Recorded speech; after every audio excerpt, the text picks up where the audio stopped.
What up? What up, my guys? Welcome to another show, man. NBA Talk with Jay. You got the star-studded show, man. Today, man, we got Michael Fiddle with us. We got our guy Joe Dellera as well, man. These guys are really great NBA cappers. All three of us, really do things three different ways, really. But hopefully, together we'll come together today, man, and give out some really nice picks as well. We got Fiddle in the middle here today, man. Middle Fiddle. He likes to hit those middles, man. How you doing, Fiddle? Everything cool with you, my brother?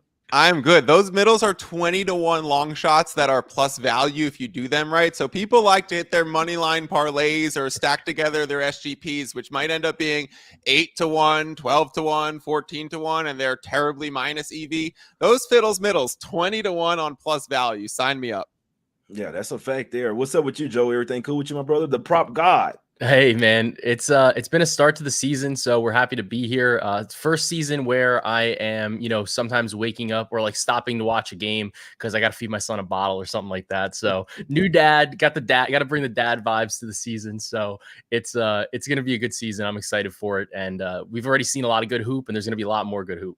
That's a fact, man. We have a lot of good hoop today, man. What we have about 10, 11 games on the slate today. So a ton of games. We may as well get straight to it. As you guys know, as I say every day, we're not here to waste your time. We're here to give out some picks, and let's try to make some money today and try to smack these books up, man. Let's get straight to it, man. First game up. Let's go over here to DC in this one. Wizards getting 4.5 points at the house versus the Atlanta Hawks in this one. Hawks are pretty banged up here. They do have DeAndre Hunter that could possibly come back in this game, but they lost their starter, Dyson Daniels.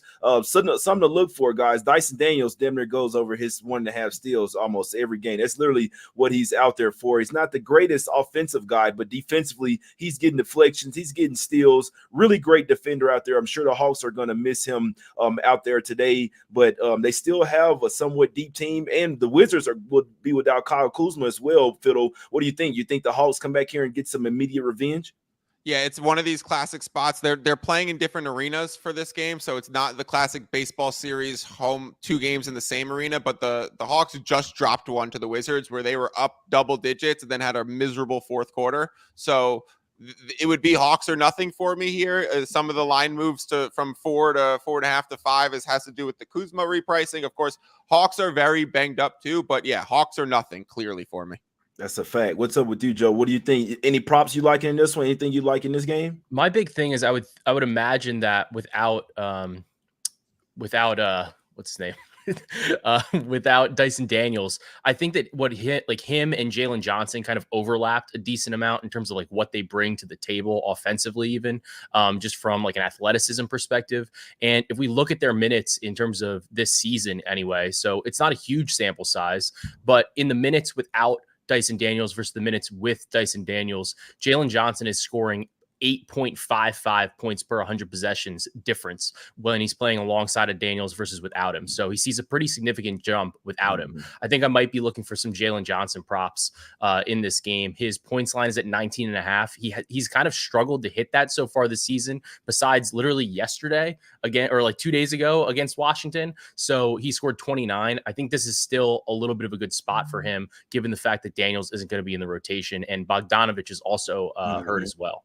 That's a fact. Yeah, they're going to need Johnson big in this one, to be honest with you. I do like the Hawks in this game. I think the Hawks can bounce back in this particular spot, whether the Wizards had Kuzma or not. Like I said, I don't think this team is going to get many wins this season. Now, the Hawks, they weren't necessarily in a good spot. There was a back-to-back third game in 4 nights, 4th and 6, and they were laying 7.5 points in that game. It was pretty much back and forth, and then the Wizards were able to take it over at the end of the game. But this particular game, I do think that the Hawks have actually looked a little bit better than I thought they would look this season. Like I say, they're going to miss the defense from Daniels, but I'm hoping that they get DeAndre Hunter back in this game. If they're able to get Hunter back, I definitely think they can win this game by 5 points. So that's something I'm going to monitor. I hadn't bet it yet, but I do like the Hawks here full game minus the 4.5. I just don't really think that the Wizards really have a really ton of confidence in like winning many games this year, especially back-to-back games. So Wizards coming off a win, I would like to fade them. I like the Hawks here minus the 4.5. Would be really nice to get DeAndre Hunter out there. They really only have 10 healthy guys over there for the the Hawks today. But I'm expecting Trae Young, Jalen Johnson, these guys to really come to play, get some immediate revenge. I like Hawks minus the 4.5 in this game. Let's head over here to the streets of Cleveland. This one, LeBron coming back to his old stomping grounds. We'll see if we'll get a little Bronny and LeBron here. This line did open up at 5. It's down to 4.5 in this one, Fiddle. I've read some things about that the Lakers are doing, or they're doing that thing where they don't want to lose back-to-back games. Now, there's going to be times where they lose back-to-back games, but just the thought of them speaking that into existence, that they're really taking note of that they don't want to lose back-to-back games, that leans me towards possibly taking the points here with the Lakers here, Fiddle. Cavs coming in off a hot start. What do you think about this game? Yeah, no plays for me on this game. Again, Lakers are nothing for me. I do think we're going to see some late Lakers action. There was a moment where it moved from like up to Lakers plus 5.5 at a certain point, and that's because D'Angelo Russell was listed as like questionable. He was put on the injury report. We found out a half hour ago or so, D'Angelo Russell and Reeves both at shoot around. So I would expect both of them to play. Now we're seeing the line move back, full point. So we learned the value of D'Lo. We learned that he's worth maybe 1 point to a spread, 2 points to a total. Good things to know moving forward. Lakers are nothing in this spot for me. I think there's going to be a lot of public sentiment on the Cavs. No thanks in any actual bet. But yeah, Lakers are nothing. And so excited to watch this game and see we saw baby Bronny the same way we saw Deuce Tatum on the court for the last years in the TD Garden 20 years ago when I started being an NBA fan. So now to see it come full circle and him actually be on the court I'm so fucking excited. Yeah, excited for him to go out there and score 0 points. Joe, what do you think about this game? I grabbed the Lakers plus 5. I like the Lakers in this spot. To me, a lot of it has to do with the strength of schedule so far this season. When we look at who the Lakers have played, they played like a relatively tough schedule, a couple games against the Suns. And if you look at what Cleveland's had to deal with, they've had actually one of the easiest schedules in the entire NBA so far. Their one game against the Knicks, like you would normally say, like that's a tough game, but the Knicks are just not really the Knicks right now. They're not a team that you can look at and say like, all right, yeah, like we should maybe. I think their beginning of the season power ranking is going to be dramatically different towards even like a couple months from now, the All-Star game, whatever. That's clearly a team that's trying to get into a good rhythm. Additionally, the Lakers, the biggest thing to me is that there's a lot of buy-in with Coach Redick, I think.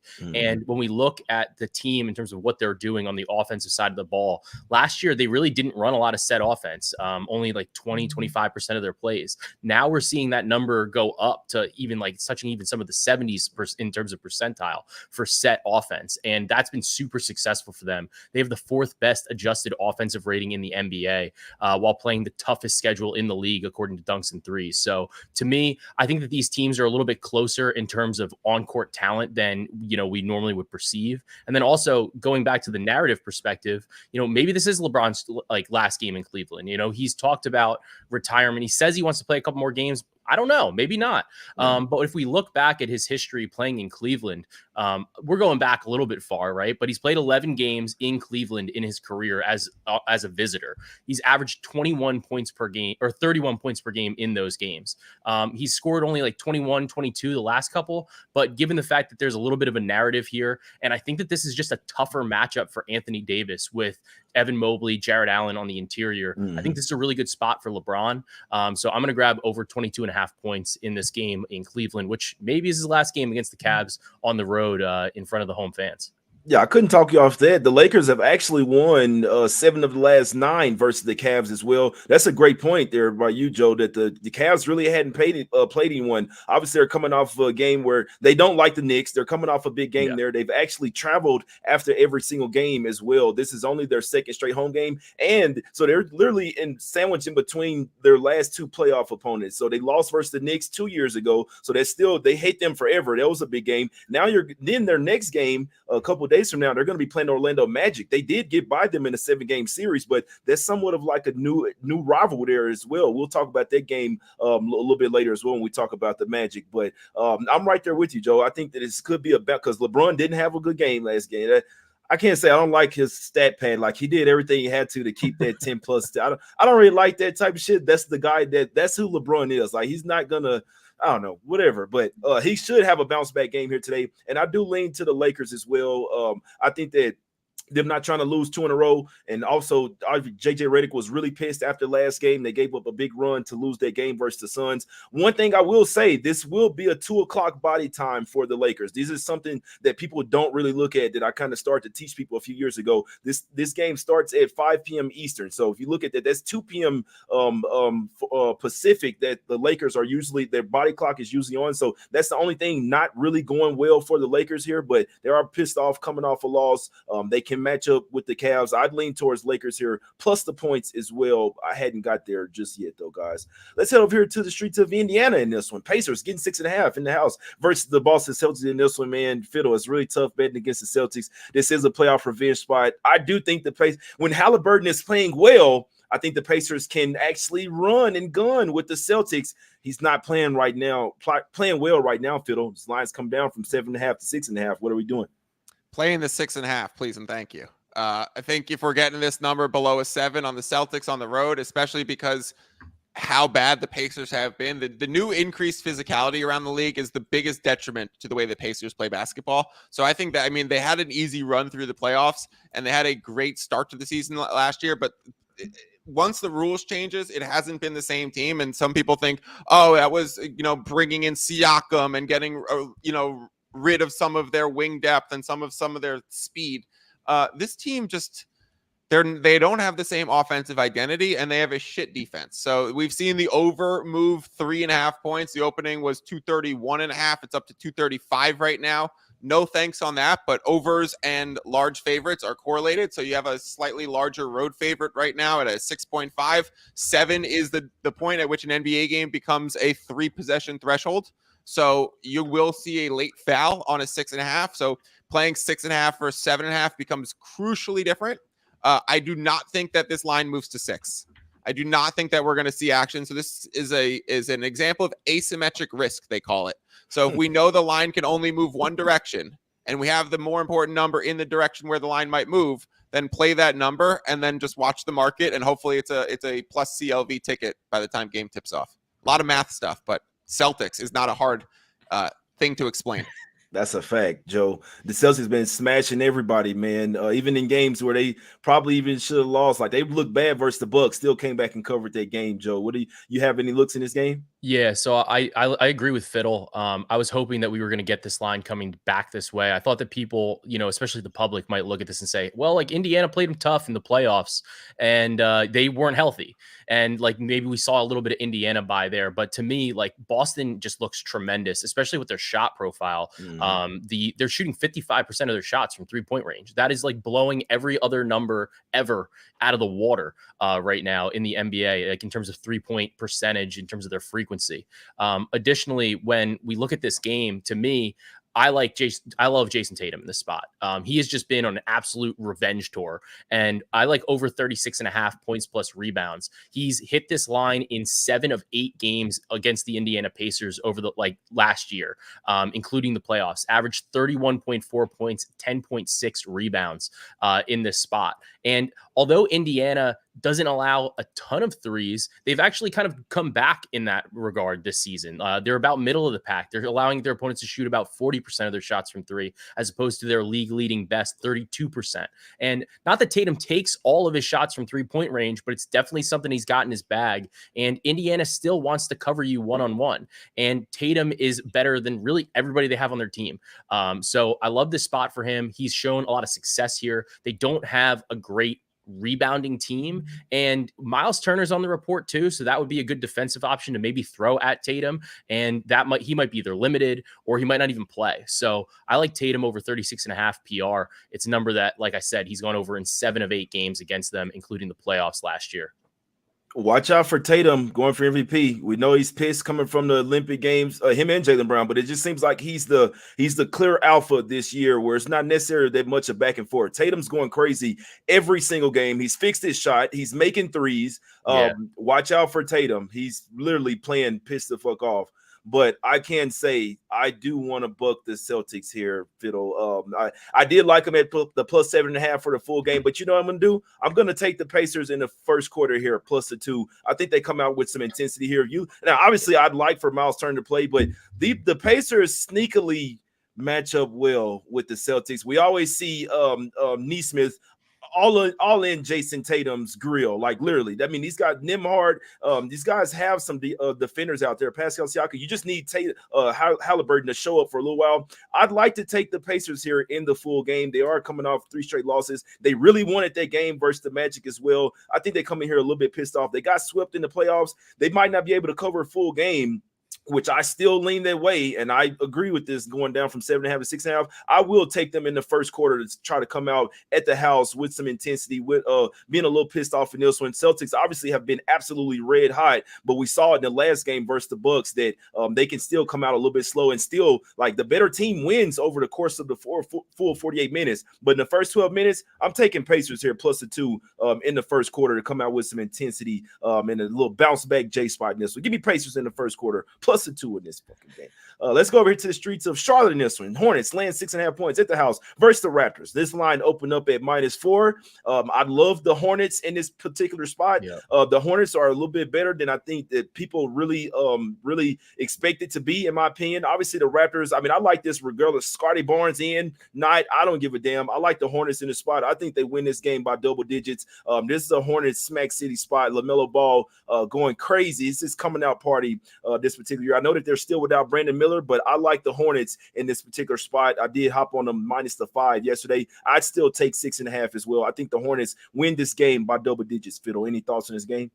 Hornets or nothing is the right angle. Some of that 2.5 point line movement is because Brandon Miller is going to be playing. So I think maybe he's off the injury report at least. Wow. So I didn't see it. I would assume that that's 1.5 points of the movement is because of Brandon Miller being off of the injury report and probably leaning towards like he's going to be active. And then I think another point of the movement has been people trying to back the Hornets in the spot. I've talked to some other pros who are like not in the content space who told me they're going to be all over the Hornets in this spot. So Hornets or nothing, 0% chance I'm watching this game.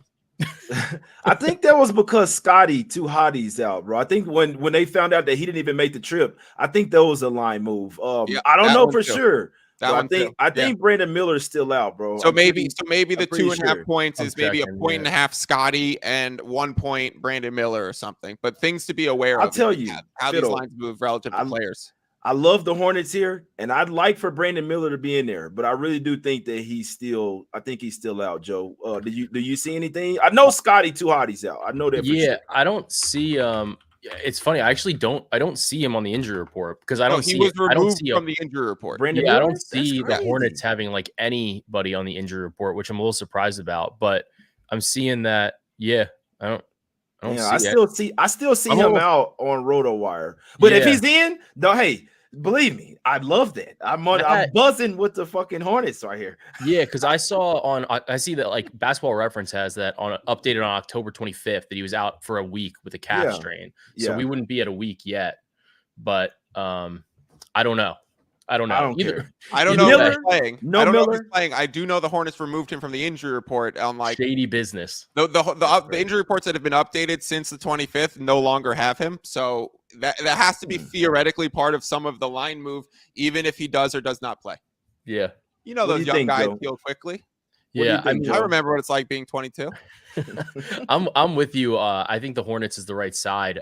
But from a player prop perspective, I like LaMelo Ball. I like him over 26.5 points. I got this at 25.5 last night. Give it out to my dub club, but there's some 26.5s in the market. There's some 27.5s in the market. The biggest thing to me is that the usage is just preposterous. He's like almost at 40% usage, and he's averaging 31.7 points per game. He's taking 12 threes a game. Like, that is insane, right? So the thing is, the Raptors playing at a lightning pace, 10th fastest pace in the league, and they have the 23rd adjusted defensive rating per dunks and threes. And not only are they getting crushed from long range, not so much in terms of the looks, but they're getting crushed in terms of the percentage. Like, they're not closing out well on these threes, but they're also allowing a lot of looks at the rim. And what do we know about LaMelo? It's layups, dunks, and threes. That's what he does. And to me, I think this line is just way too low. He's gone over 26.5 points in every game this season. And now we get a pace up spot against the Raptors. To me, this is a no brainer. I'm not going to overthink it. I like LaMelo Ball over 26.5 points. And you have Scotty Barnes out as well. I mean, Yeah. if Scotty's the guy I know, he'd be like, all right, I want LaMelo Ball in this game. So he's their best defender by far. He's the Raptors' best player by far. You see how they tanked hard last year whenever Scotty Barnes was out. We hit that under win season total live in the season. We hit that heavy in that one. But yeah, I like the Hornets in this one. Bounce back spot. They're at the house. This is where they play well. Raptors in the fade spot as well. I'm on the Hornets here. They say it's -6 at Bet365. I'll go official with that. You know what I'm saying? But yeah, I like the Hornets in this spot. Really, I don't care what the number is. I'd lay 9.5 with the Hornets in this spot. Give me Hornets. We buzzing with the fucking Hornets in this one. Let's go over here to Philadelphia in this one. Sixers land 4 at the house versus the Pistons in this one. Fiddle line come down from 5. Some sharps coming in heavily. Maybe not heavy, but the money's coming in on the Pistons, and I can't say I don't disagree with it, Phil. Yeah, if I wish I had like a little red flag to wave of just like biggest stay away from me on the slate. Like we've seen it go up to 5, then back down to 3.5, then back over to 4.5. If you're someone like me that just runs numbers and really values market direction, then this one's the biggest stay away. And it's also no Embiid, no Paul George, and versus the Pistons. So similar to Hornets Raptors, don't watch it, don't bet it for me.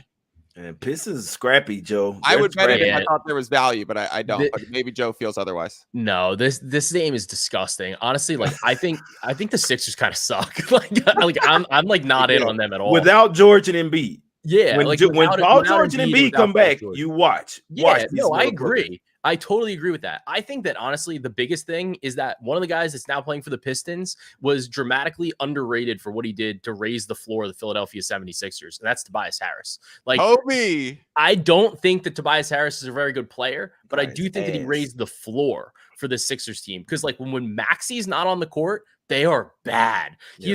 He's literally like the only player with a positive plus minus net rating for them. He's plus 26.7. Their next closest, like if you actually look in terms of like the way the minutes are, Caleb Martin is like minus 15.3. So it's brutal out there for them. So I can't back Philly like until anybody comes back. Like you need Embiid back. You need Paul George back. This team is real thin. And it's going to take them a little while when those top guys get back as well to get used to playing with them. I'll tell you right now, when Paul George and Embiid come back and they're healthy and they're in the groove, watch the Sixers go like on a 10-15 game run. Because, I mean, they have a ton of role players, right? You added Paul George, you have Embiid, you have Maxey, 3 huge contracts. You have to fill out the roster with other guys. With those 2 out, we knew that they were going to struggle. Like you have all like kind of second tier, third tier type of NBA players. But when they get back and you have their big 3 and then everybody else just kind of has to play defense, rebound, you know what I'm saying, get 4 to 8 points tonight, you're going to see the Sixers go on a huge streak. But that's not right now. I think the Pistons are scrappy. They start out the season 0-4 as well. Almost beat the Heat, almost beat the Celtics. They played some really good team, or they played the Celtics really tough and really could have won that game if the Celtics like, all right, we're not losing to the Pistons. But after coming off a disappointing year, I think the Pistons have to win these type of games if they're going to go over their win season total. I like the Pistons here plus the 4. I wouldn't be a bit surprised to see them win this game outright. Like we all said, the Sixers are just not a team that you really want to be laying points with right now, and the Pistons are a lot better than people think. Have filled out their roster with some shooters. You're gonna need some from Tobias Harris, trash ass today. I can't believe he man. Shout out to his agent, man. I can't believe the guy keeps getting these big paid. I can't believe it, man. That guy is like certified ass, like with the stamp of just like ass. But we'll see if he can come to show up today in Philadelphia over there. Let's go over here to Miami in this one. Heat getting a 1.5 at the house versus the New York Knickerbockers in this one. Fiddle. I think the Knicks have a high ceiling. They're still figuring things out. Coming off a bad game versus the Cavs. The Heat. I don't know. The jury's still out on them. I'm still watching them, trying to figure out what's going on with them. Fiddle. What do you think about this game? This is a good one to watch. Yeah, I think everyone's down sentiment on the Knicks right now. I'm not, and I think everyone's way too undervaluing Miami Heat. So this one's personally another stay away from me. Also, numbers-wise, a game floating between 1 and 2 are very infrequent outcomes in the NBA. The 1 is the 13th most common outcome. So if you're going to play the Heat side and get like plus 1.5, pointless. It's not very valuable. If you want to play the Knicks side, you're also probably not accruing that much value. So I didn't play this in either direction. Definitely one to watch. This one is for sure one to watch to see what can we start to learn about these teams, right? Is Karl Anthony Towns going to help the Knicks offense start to really space and even play with more pace and put up a volume amount of threes? Is the defense on the back end still going to be, a piece of shit because they don't have the rim protection until Robinson's back. So I think we still have a lot to learn for the Knicks. And I think the Miami Heat team, I just think they're going to continue to surprise some people. This is a group that's played together for so many years in their core. They've added in good young players. Like Jaquez is a perfect slide-in, fit-in. They have one of the best coaches in the league. So I understand people want to be down on them, but I'm just yet to be there with public consensus on the Miami Heat. Joe, what do you think? There's other stuff going on over there with the Heat, man. Like with Jimmy Butler and Pat Riley and shit. Butler's obviously not going to be there next year. Doesn't really seem like he's playing super hard, in my opinion. Joe, what do you think about this game? You're against your Knicks. Is that a Knicks hat? Yeah, I got a little bias here, so I won't give a side. I will say I mean, I always lean the Knicks, so it's a little bit tough over here, right? But I do actually have a player prop for Jimmy Butler. And the biggest thing to me is Jimmy fucking loves playing in New York. Yeah. He always gets up to play the Knicks, and he's averaging 23.7 points per game against the Knicks since January 2022. He's gotten 17 plus in 8 consecutive games with 20 plus in 6 of them. Even with that 4 that they have with Rozier, Bam, Hero, and Butler, he still sees the bulk of the usage, and he's averaged 22.2 points per game over his last 10 games where that group was playing together. So I agree with you. I think that Jimmy is like out of there. I think he wants to be gone, right? Somebody's saying he's 14 away from 15,000 career points. So, I mean, that's all the incentive you need. He wants that'll happen in the first half, Joe. Yeah, like do it against the Knicks. Do it like this is a great spot for him. You can just tell he kind of loves playing in this matchup. And then even though like on paper you would look at it and say this is tough, he's got Bridges, he's got OG. He dropped 28 points against the Knicks last January, right when they got OG. They still had all their health. They were looking good. That was like in the midst of them just being an absolute wagon. And then Bridges didn't really stop him either. And he scored back-to-back games with 30 points against Brooklyn when Bridges was playing in Brooklyn. Granted, Bridges' effort in Brooklyn was, questionable, I think. I just think the line's too low at 17.5. I would take 18.5 as well. I just think this is a great spot. He had the bad opening game, but since then, obviously lighter competition in the Hornets and the Pistons, but 26, 23 points. So I like him to go over the 17.5. That's a great point as well, especially if he needs 14. He's definitely going to be motivated. So he probably likes playing against the Knicks. He likes even more playing against Karl-Anthony Towns, man. Yeah. So that's another angle. I might have to ride with you on that. I just think this Knicks team is like top tier defense. So obviously they have to figure the offense out. Defensively, I mean, this may be one of the other than Brunson, this might, well, I mean, Cat's not the best defender as well, but other than that, I mean, Hart is questionable as well, but I mean, the Knicks got some dogs on defense here, man. So this is going to be a really great game. I want to take the Knicks here. I want to take Knicks minus the 1.5 in this spot. I do think, obviously, their bench is a little thin right now, but they haven't won in Miami since before. Only thing I looked at was like the last 10 games. They hadn't won in Miami, like in their last, since before like 2021 or something like that, man. If somebody in the chat could look that up, but I don't know when the last time they've won in Miami. It's been tough, but we know the Heat. Yeah, the Heat start off. They usually start off the season slow, and for whatever reason, they play better on the road when it starts the season. It's the craziest thing ever. The Heat have a great team, and you could argue they might have a little bit more depth here, but I just feel like the starting 5 is going to overpower the starting 5 for the Heat in this particular game. I like the Knicks here, minus the 1.5. I think they get the job done, especially coming off that loss versus the Cavs as well, whereas the Cavs obviously had a lot more weapons, a lot more well-balanced team. The Heat are a good team, but going up against the Knicks, I really think the Knicks are those guys, man. We got Joe on the show. Give me Knicks minus 1.5 in this spot, man. You really sold me. You sold me over there. It was really hard. It was a hard sell for me. I'm going with the Bockers. I don't care. Jimmy can go over his points. I think the Knicks bounce back in this particular spot, man. Give me Knicks minus 1.5. Let's go over to the streets of Chicago in this one. Bulls getting 5.5 points at the house versus the Magic. It's a really tough game. Bulls have obviously a little bit excelled expectations in this one, Fiddle. They will be without Lonzo in this one as well, man. So I don't think the Bulls are the type of team where they can start dropping guys. They need everybody over there. What do you think about this game, Fiddle? I played the Orlando Magic minus 5.5. It's kind of gross as a road favorite, but relative to key numbers, knowing the 6 is the most important number in NBA betting, I was seeing a lot of the board move to 6 and 6.5 when I played the 5.5. So I was like, okay, sign me up for it. I played it for half a unit because backing a road favorite in this situation is kind of gross.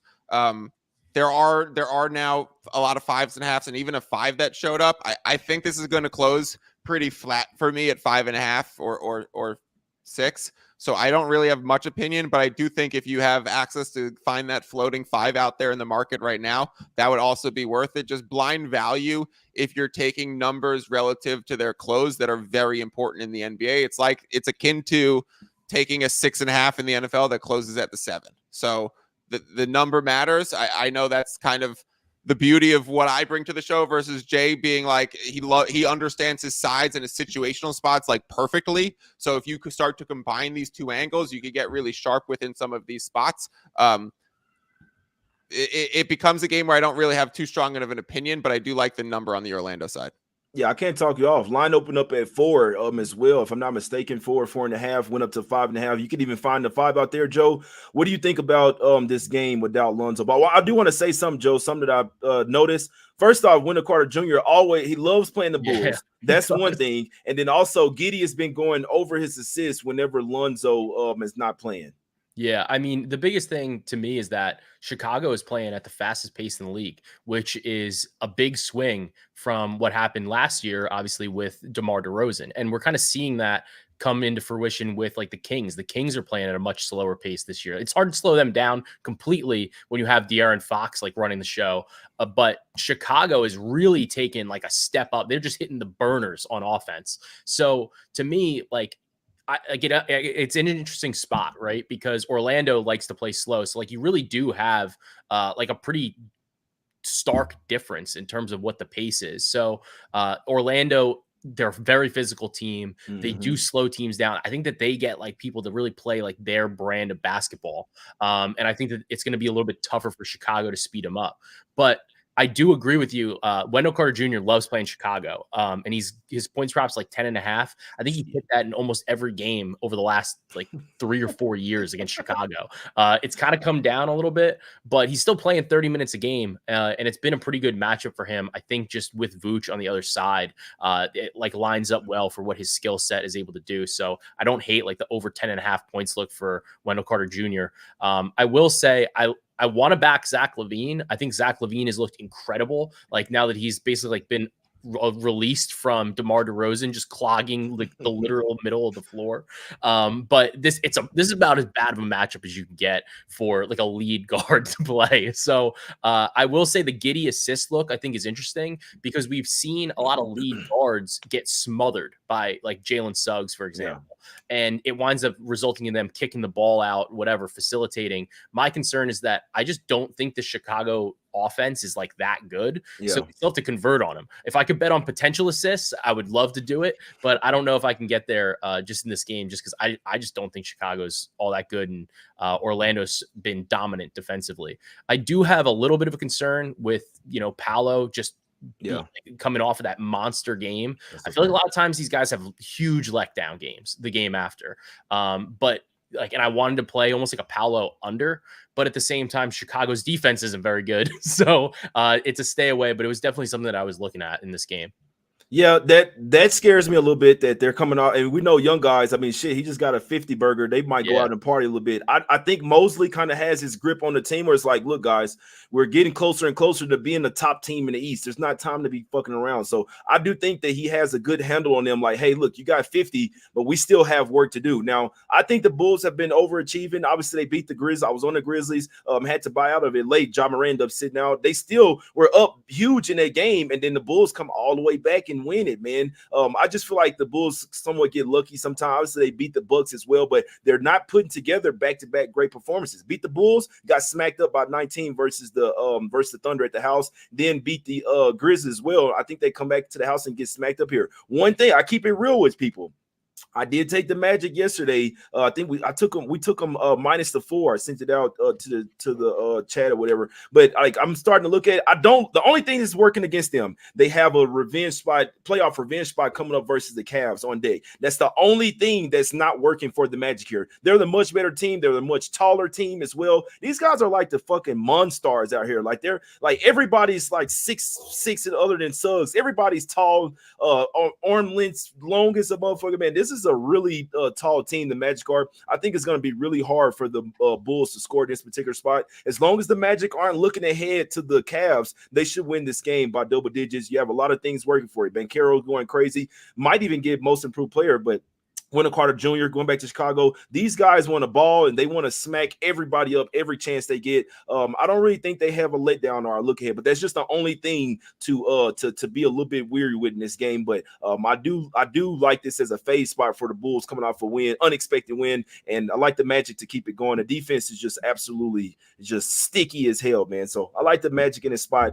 Just a tad bit worried that they do have the Cavs on deck. That is the game I'm sure they have circled on their calendars there. A few more games here, guys. 3 more games. Let's go over here to Memphis in 4 more games. Grizzlies land 12 at the house versus the Nets here, Fiddle. We don't know if Ja Morant's going to play. I don't know, man. What the fuck? Thigh soreness. He saw it was the Bulls. A non-conference game is like, all right, I can sit this one out. And then you fucking lose. That's what you deserve to get, Fiddle. What are we doing in this game? Nothing. I like looking Memphis first quarters. I just it's a very strong angle to play Memphis first quarters in certain spots because the way that they handle their rotations is they'll pull Ja Morant when he's playing out at like the 6-minute mark and then put him in again at 3. Yeah. So it's kind of a wonky first quarter rotation, but it's something Taylor Jenkins, their coach, really emphasizes is blitzing their opponents early.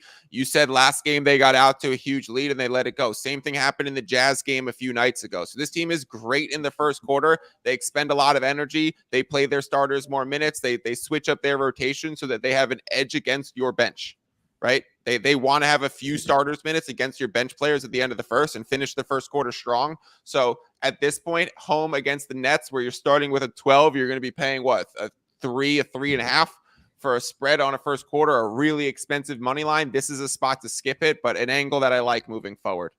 I like that. That's a great point. Yeah. And they have the Bucks on deck tomorrow as well, Joe. Something to take into account there.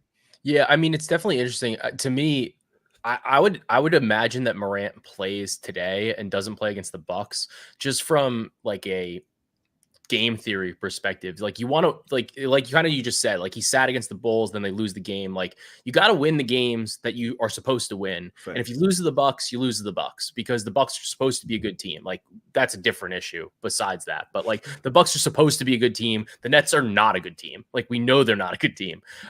So that's probably the way that I would try to look at it. Like, and I would assume from like a theory perspective that Morant would play today. But do I want to bet on that? No, like I don't want to bet on that. But I would say if I was looking for a bet in this game, Morant's points prop is at like 18.5 or 19.5. And he has absolutely smoked Brooklyn in the couple games that he's played. He's got 36 and 38 points against Brooklyn. So if he does play, like even if he plays like slightly limited minutes, this is a Brooklyn team coming off an overtime game. Mm-hmm. They're coming off of like a couple games in a couple days, right?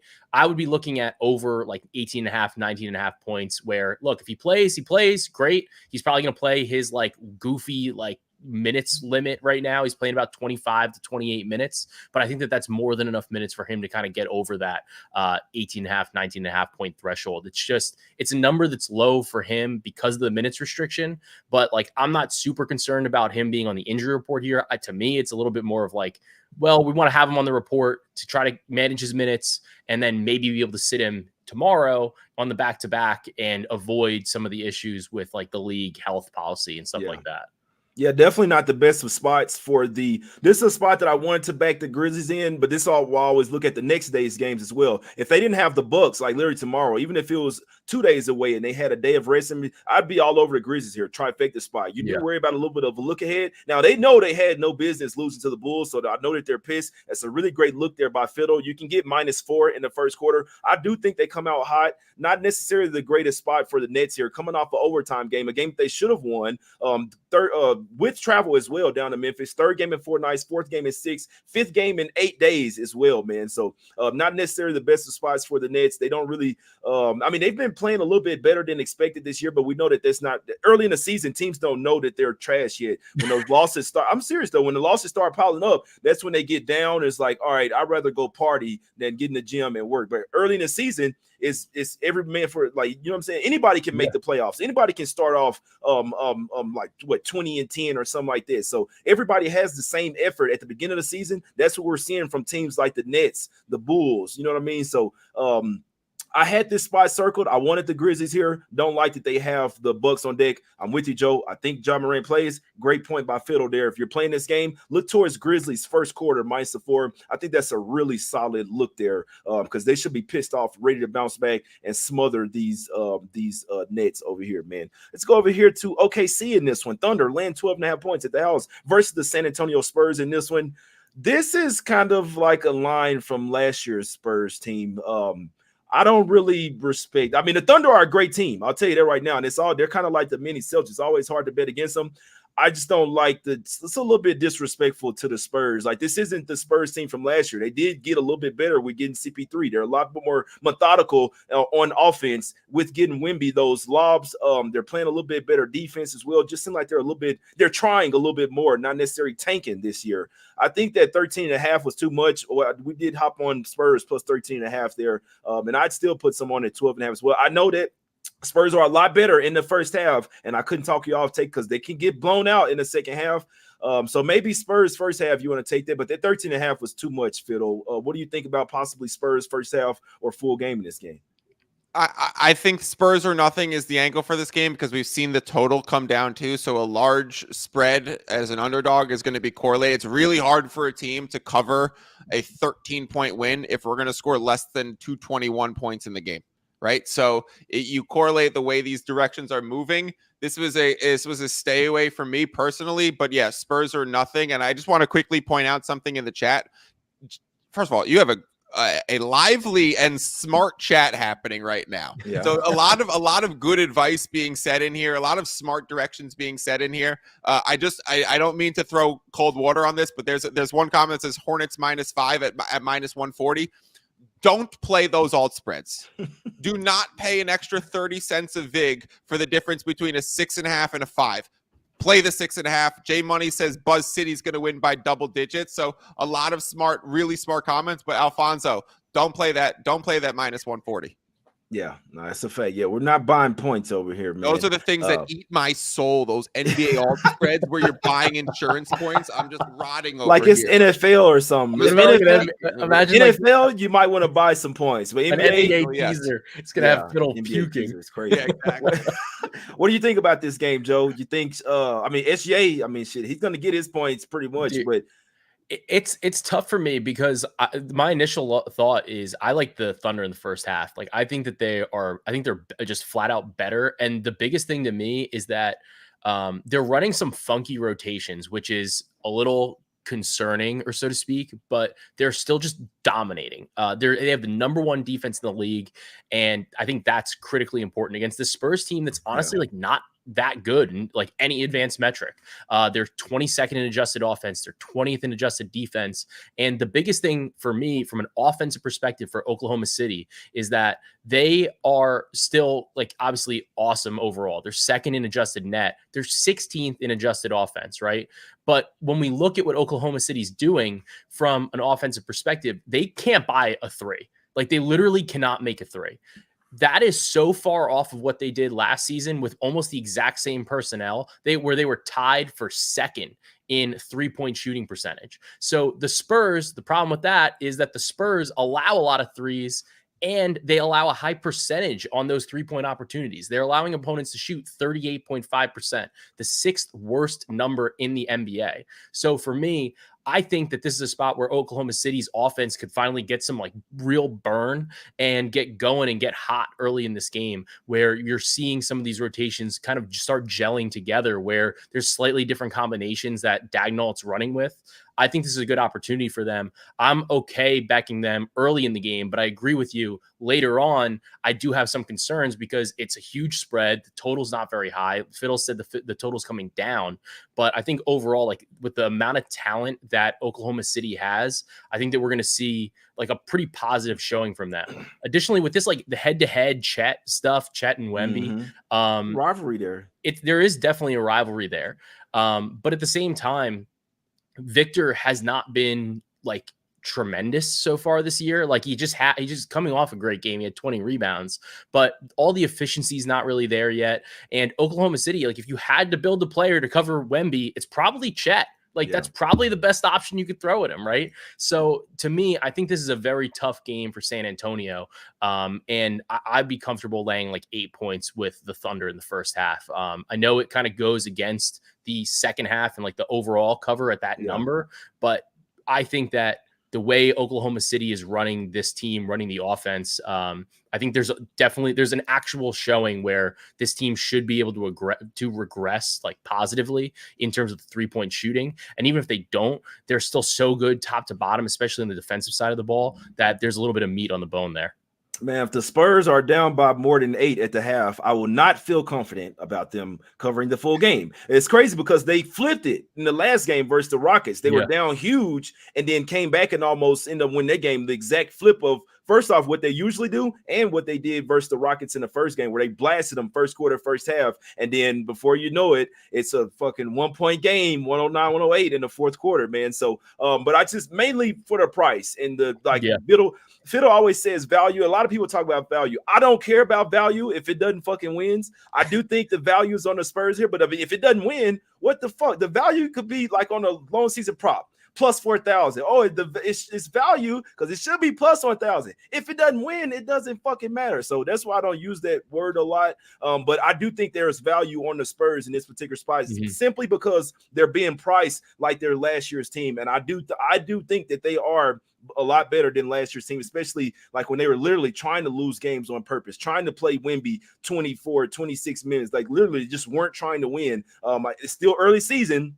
And you never know, they could fuck around and get a play-in spot. You see what I'm saying? So in this particular game, after getting hammered by the Thunder time and time again, you have the Chet Holmgren and Wemby little battle there. I think I thought the 13.5 was a little too much, so I put some on it, man. But people, obviously, I always tell people this in the chat. I'm not telling you that you have to take this. I'm just telling you what I'm on. If you don't agree with it or don't feel like it's, you know what I'm saying? You don't want to put your money on it. Don't send bad vibes my way. Stay away from that shit. Or, hey, take the Thunder if you want. But I'm on Spurs here, and I'd even still take them at plus 12.5 as well. Let's go over here to Golden State in this one. Warriors land 2.5 points at the house versus the Pelicans in this one, Fiddle. What do you think about this immediate revenge spot here for the Pelicans?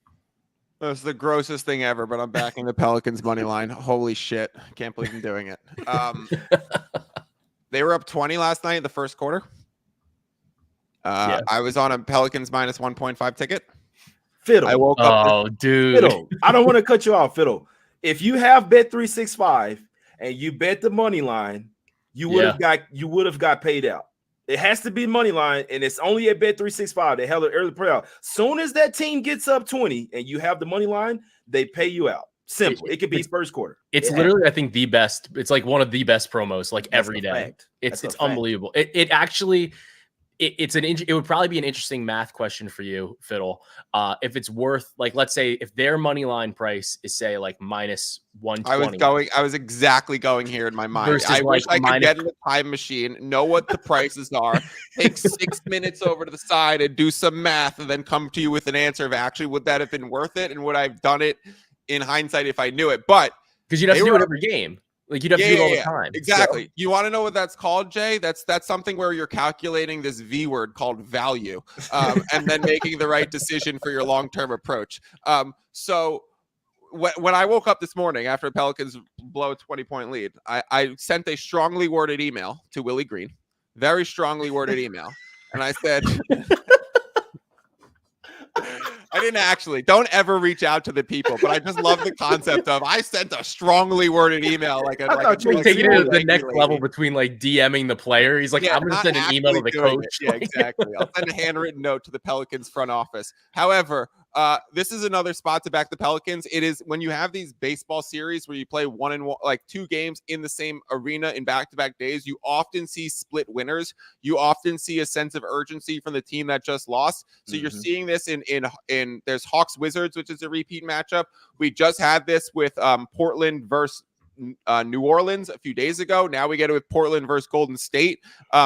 Here's how it kind of works in a human emotion angle, which I actually think is pretty relatable and understandable. If the Warriors get down big again, there's probably a feeling of we already pulled it off the first night. We already kind of like stole home court advantage as the underdog in a sense, and pulling one out in a comeback win, where if they go down big, it's like we already did it the first night. We don't need to pull it off again. If we come out of this series 1-1, where we were, the likely underdogs for both games without Steph and without Melton or whatever, then they're going to feel okay. If the Pelicans get down 8, they're going to say, we can't fucking lose both. Like, let's go. Yeah. Right. So you look at the Hawks against the Wizards right now, right? The Hawks lose by 2 last game. So if the Hawks get down 6, they get down 8, they're going to say pedal to the metal. The Wizards start to get down 10. They're going to say, guys, at least we came back last time. It is just a natural human emotion that you almost can't avoid. It's one of the rare spots where I like to say, like, oh, I can kind of relate to that. Like that and being exhausted from travel are 2 things that I can relate to that athletes deal with. And so you could situationally play into some of those spots. We also have line movement towards the Warriors. So you're actually getting a better price. I think it's a very overreaction. I'm 90% certain some late sharp action comes in on the Pelicans. I don't think this gets to 3. If it gets to 3, it'll last 6 minutes in the market before it's taken. Best money line is a plus 120. I played it. I couldn't talk you off there, Fiddle. And listen to what Fiddle says. These guys are human beings. Sometimes put yourself in that situation. What would I do? It's a lot easier when you're a basketball player like me, but even still, just regular human being. If you've been traveling all over the fucking place or going from West Coast to East Coast and stuff like that, and what happens when you go from LA to New York? Like it takes constipated. It takes you time to get adjusted to that. So it's the same thing what happened with NBA players, maybe even worse, because they have to deal with all this other shit. But Joe, what do you think about this game? I know me, if I need Herb Jones in there, but I think regardless, I think Pelicans early is the spot here once again, even more this game coming off of that loss. Yeah, we got to see about Herb Jones. We got to see about Andrew Wiggins as well. He didn't play last game. So we need to see kind of like who's in, who's out. It's interesting because it's a back-to-back. I will say that I thought it was crazy that Shams like put out like a benched in all caps thing about Kuminga. That was the weirdest thing I've ever seen. Like I was like, why is this news? Like, why is this the thing? Right. So that was and he still put up 17 points. So I do think that maybe he's somebody that you can want to take a look at still regardless. But Podziemski was the dude. Like Podziemski was awesome. And I think that I was on his props last night. I was on his PRA. I was on his PR. I'd probably go back to the well, honestly. I think that he is in an excellent spot to lead this team because they're running a lot of the plays they would normally run for Curry for Podziemski. He's getting loose. They're running screens for him. He's getting a lot of good opportunities, a lot of good looks. So I do like Podziemski props here, pretty much regardless of whether Wiggins is in or out. I think that Wiggins being in probably impacts Kuminga a little bit more. The other thing to look at is Draymond Green points plus rebounds under. It's at like 13.5. The dude just like doesn't do anything when Curry is not on the floor. It is the weirdest thing I've ever seen. Find the technical foul props for Draymond. Yeah. 800 on Draymond Tech. Get up 16-1 on Draymond to Jackson. Dude, he like doesn't want to play when Curry's not on the floor. That was like when he fought Rudy Gobert, like when he got that technical streak, it's because Curry was hurt. So like, he just has no real interest in playing, it seems. And like the interesting thing is that Kerr, he like won't close with him sometimes, actually. Like he didn't close with him 2 games ago when Curry did get hurt, and he was like, I'm just going to run with the guys that are playing well. So it's a really interesting dynamic, whereas like the Draymond Curry tandem always seems to be on the court together because that works well for the 2 of them. But in what the Warriors are working with otherwise, Draymond doesn't fit in great. Like the spacing isn't as good. You don't have as good of shooting with really Podziemski and like Hield kind of being the only other dudes. You need a little bit more there. So it's a really interesting dynamic, but it's kind of weird that they're playing on a back-to-back with the same teams, like no day off at all. It definitely adds a little bit of a wrinkle there. Yeah, that's a fact. And just real quick story. I gave my guy Joe a shout out. My homeboy called me because he was saying he wanted some pods props. He was like, something's going on with it. It's locked. I said, bro, this guy My guy on for works for Action Network, guy Joe Dellera just send out the props on pods, and I told him all the plays, and I told him that you were that guy, and a lot of people follow your plays. I said that's probably why the reason it's locked right now, because a lot of people are hopping on this shit right now. We wanted it, man. Yeah, that was just a funny story. Like, I was literally at the sports book when my guy James had called me. I told him Joe Dellera just sent this shit out, bro. So that's probably why it's getting popped right now. But that's mad funny. I definitely put a little sum on it, over 10.5 points with you, my guy. I appreciate that, man. But yeah, I like Pelicans here first quarter. I don't really care if Wiggins plays. I do need Herb Jones because the Pelicans just obviously aren't as deep. The Warriors are a very deep team, but Pelicans in that first quarter, bounce back spot, revenge spot, same gym, came out first quarter last time. We're up 20. I think they're at least a little bit pissed off in this one. I think Pelicans in the first quarter on the money line is the right side for this game. Last game up, I have absolutely nothing. Clippers laying 8.5 versus the Blazers here, Fiddle. Clippers money line. Pay the minus 345 for it. Bet 1 unit. Bring home a small return. I don't want to mess around with the 8.5. I don't want to mess around with the 8. It opened at 7.5. Once it's crossed through that number, you're like, no, thank you on the spread. I will take the money line and take some insurance here. That's better than any version of the alt spread where then you're paying certain cents for certain numbers. If you want to buy insurance on a line, play the money line. That is the way to do it. This is the Clippers trying to get their first win in the Intuit Dome. Yeah. And so you're gonna look to win this one before a back-to-back against the Suns come in. Mm-hmm. I think this is a clear Clipper spot. Like I love the Clippers here, but I don't want to mess around with that points because then you might be looking at backdoor territory late in the game and sweating something out. I'm all over the money line here, and if you do get a long Clippers blowout, there's options to play back with some like against the spread Trailblazers live if you like it. I'd parlay it with Hornets money line. Joe, any thoughts on this game? I got nothing. This game. Yeah. I agree. I think it's a Clippers or nothing spot. They definitely want to get that first win at home, and that's a fact. You know, they're playing. I think they're playing the Suns tomorrow. Yeah. So that's not an easy game either. So you better beat the Blazers. Yeah. When I looked at the game and I was like, all right, I want to hop on the Clippers in some type of way, and then I saw they had the Suns on deck. Which I mean, you can't really just be like you said, like Fiddle said earlier. You have to win the winnable games. You know what I mean? So I'm not laying the money line. I'd probably just stay off of it, but I probably would possibly throw them. I would parlay them with the Hornets. I would do that. I need to respond to the chat again. Go ahead, bro. The chat be popping. We have the love-hate relationship forming right now between me and the chat. I'll see you guys all season. Yes, I'm willing to lay a minus 340, and it's actually good value. We talked about this on Buckets. I gave this out on Buckets, the Action Network podcast, and Matt Moore was pressing back on me and saying, I'm not sure about this. And then he went and look up the numbers, and he said, okay, in this situational spot where you have a Western Conference home favorite north of 6.5 on the spread, and they're on the first game of a back-to-back and a home set, it is 204-50 over the last few years. It is covering on straight up north of 80% of the time. If you're paying for a minus 340, you are paying for 77% implied with a north of 80% hit rate. Give me it. I'm not gonna talk you off. Shit, I'd parlay it with the Hornets. Obviously, you need the Hornets to win first, and then you just sitting there. You know what I'm saying? I'm fine with that as long as they happen at different times, Jay. Yeah, they happen very different times. You'll know the outcome of one. They're full 10:30 and 7:10 start. So yeah, that's a full game away where you have all the information you need. Yeah. Yeah, no, I couldn't talk you off, man. But let's get up out of here, man. We've been on here for an hour. Usually the show's 30 minutes. We knew with the 3-man weave today, it was going to be crazy. We had like 11 games, a ton of info, ton of picks.